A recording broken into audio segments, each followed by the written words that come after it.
আসসালামু আলাইকুম সুপ্রিয় দর্শক, যারা দূর থেকে হয়তো দেখেছেন যে কিভাবে বালুর বুট থেকে কোন কোন কিভাবে পানি দিয়ে বালু তোলা হয়, উত্তোলন করা হয়। তো আজকে আপনাদেরকে একদম কাছ থেকে দেখানোর চেষ্টা করব। দেখতে পাচ্ছেন এখানে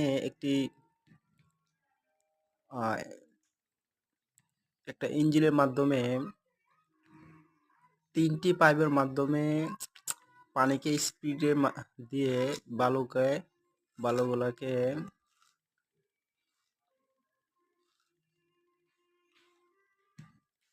দুঃখিত, হ্যাঁ, এই যে দেখুন দূর থেকে দেখা যাচ্ছে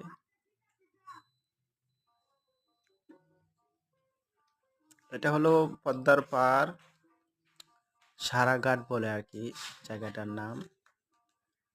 সেটা হলো আপনার ঈশ্বরদী থেকে পশ্চিম দিকে তালতলা মোড় হয়ে একটু উত্তর পশ্চিম দিকেই এই জায়গাটা অবস্থিত।